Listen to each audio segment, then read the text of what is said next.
Hello, students, and welcome to today's lecture, which is going to be on solutions chemistry. And for today's lecture in solutions chemistry, what we're going to be doing is we're going to be talking about solutions, how they're made, and some of the factors that affect how we can produce these different solutions. And because of this, we're going to be able to see some cool things that chemists can do with solutions. And also, we'll get to see some cool tests here in this unit that we can go ahead and help evaluate and use some of our solutions chemistry to kind of predict some things here. Okay. So first of all, we need to go ahead and go over what is a solution. And a solution is a mixture. Any mixture can be a solution, but we usually think about them as liquids, or a better term would be as aqueous solutions. So often in the chemistry classroom, what you'll notice is that we're going to have a lot of liquids all over the place. And a lot of the liquids are going to look like they are water, but usually these are going to be solutions where we have something dissolved in the water. Okay? And usually a solution is going to be a homogeneous mixture or a homogeneous mixture where we have two or more substances equally mixed around there. So usually, like if we think about like the ocean is a fairly homogeneous mixture of salt and water. Okay.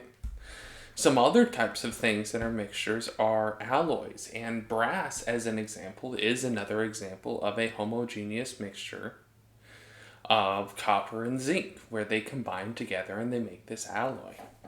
Okay, and that's the basic idea for what solutions are. Okay. In liquid solutions, we're both going to have a solvent and a solute. Okay. A solvent is going to be whatever liquid dissolves that substance. And usually we're going to use water. And in fact, some of you have probably heard that water is the universal solvent. And that's just because it's really good at being a solvent. And then a solute is going to be whatever substance is dissolved. Okay. In general, when we talk about these solutions, we like to think that most ionic compounds are going to be fairly soluble, okay? And you guys have probably experienced this, or at least I hope that you've experienced this, that when you cook, especially like pasta, and you salt your water, what you'll notice is that you can put a lot of salt in that water. So when you're boiling your water for your pasta and you put salt in, you should be putting a lot of salt in because, well, the water can absorb a lot of salt. And that's because ionic compounds in and of themselves, because they have a charge, are going to be really easy to break down in water. Okay? And we're going to go ahead and show like the microscopic view of what happens to those molecules as they get absorbed into the water. So we all know that salt is made out of sodium chloride, and what we have right here is we have a sodium ion. And what you'll notice is that we have our water molecule right here, and you should see that we have both a partial negative and a partial positive charge. And the sodium atom has a full positive charge. So what's going on here now is that this partial negative charge is attaching and surrounding that sodium ion. And that's what happens with the sodium ion when it is dissolved in water. Now, likewise, we end up having the same thing happen with the chlorine ion. And remember, chlorine normally has a negative charge, and chlorine's going to be surrounded not by this negative side of the water molecule, but it ends up getting dissolved and surrounded by the positive side of the water molecule, which should make sense. We know that opposites attract. Now, there are going to be some factors that do affect solubility, and some of them are going to be fairly similar to you. And you guys have heard some of these before. So, for instance, solute-solvent interactions. If you guys have ever heard the phrase like dissolves like, That's exactly what this is trying to describe to you. Now, typically, you guys know that if you put oil and water together, you know that they don't mix. But something that you might not know is that if you put different oils together, the oils themselves will mix. And that's because things that are non-polar, like oils, can dissolve other non-polar things like oils. Likewise, things that have a charge to them that are polar are easily dissolved by water, which is our most typical polar solvent. And there's something else that you guys should know and realize here too. Like, I'm sure a lot of you, and let's go ahead and be honest, you're teenagers, a lot of you might end up getting some grease on your forehead from just general existing and being teenagers. Well, what do you use to wipe off that grease? You usually use some soap. Soap is special because it has one end that's non-polar and it has one end that's polar, so the non-polar side is able to grab all of the grease and oil on your forehead, and then the polar side is able to grab onto water, which is why we use soap, because it's really good at cleaning off dirt and grime and grease. The next thing that happens is temperature. And you guys are aware of this, that when you heat up water, you can end up dissolving more salts into water. And that's just because there's more movement of the water. Okay. Pressure is going to be something that affects the solubility of gases. And this is something that we should be able to demonstrate hopefully later. Surface area, obviously the smaller the crystal, the more easily it'll get dissolved in there. Whether you agitate it or add some movement to it, and then what the original concentration of everything was is also going to be a factor that affects how well something can be dissolved. If you already have a lot of salt in your water, you can't put a lot more salt in your water. Now, there are going to be some solubility rules as well. So you guys should know that not everything dissolves. If you put a whole bunch of sand in water, it doesn't dissolve into the water, it just sinks to the bottom. And so what we're going to do is we're going to go ahead and go over some solubility rules for us. And these are going to help us essentially see what kind of things will dissolve. So the first rule is all compounds in group 1A are soluble, okay? And these are soluble in water. So let's go ahead and take a look. And 1A is this column right here, okay?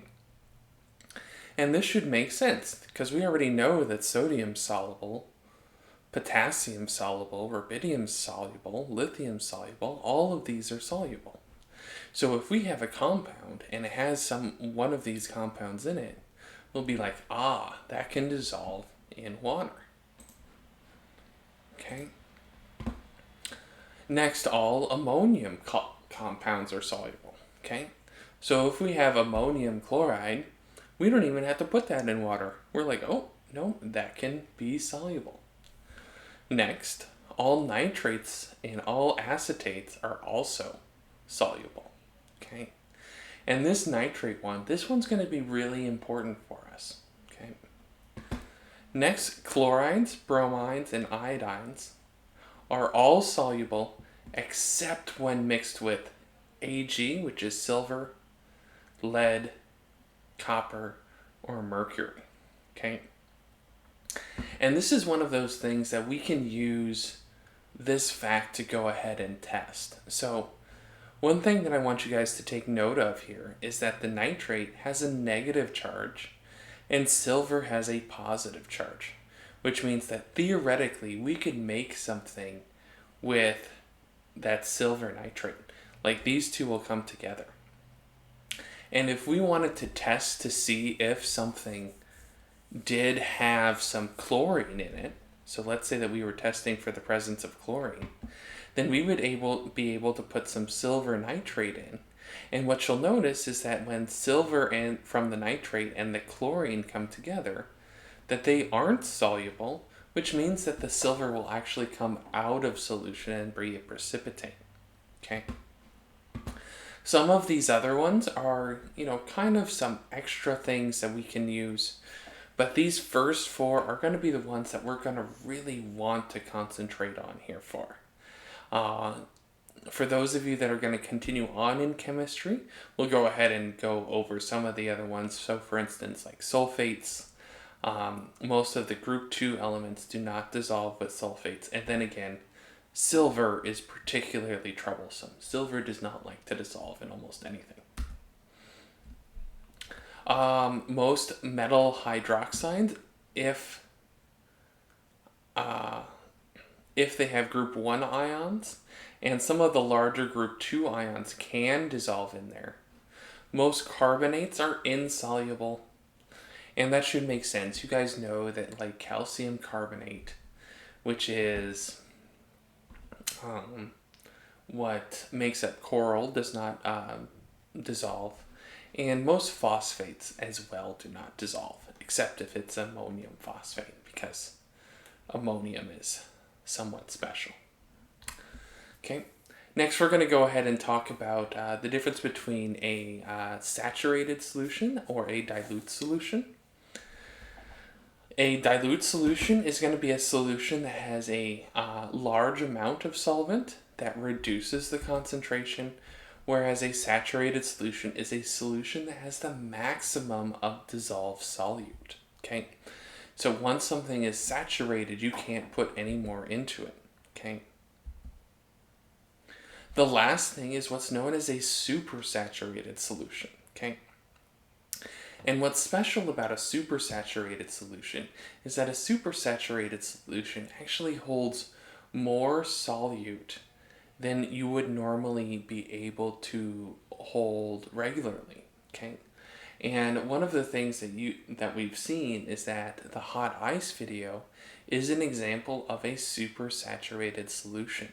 The substance that's in there is sodium acetate, and the sodium acetate is heated in water until all the sodium acetate dissolves. Okay, because remember, when we have higher temperature we can dissolve more, and then it's cooled down slowly. And when it's cooled down slowly, what will happen is that everything will still stay dissolved, and it'll hold more sodium acetate than it really should be able to. And if we then added just a little bit more sodium acetate, what will happen is that we'll actually start to grow crystals in there right in the container that looked like it was filled with liquids. And it's a really fun experiment that can be done fairly easily. And what normally happens in these particular solutions is in an unsaturated solution, you're going to have your solute kind of just dissolving into the water, and some of the solute is going to come from the water and dissolve back down, but it's going to have a general rate where you're going to have a majority of your solute going into the water. A saturated solution is going to be where you're going to have equal amounts of your solute coming from the water and going into the water at the same time. A supersaturated solution is just like an overloaded solution. It's like a ticking time bomb that as soon as you add just a little bit more, your solution's going to go ahead and precipitate out of it as is. Okay. That's going to go ahead and close us for today's notes. And hopefully you should be able to finish up all the notes for today's lesson. And if you have any questions, please remember to ask your teachers here. And remember, stay lazy.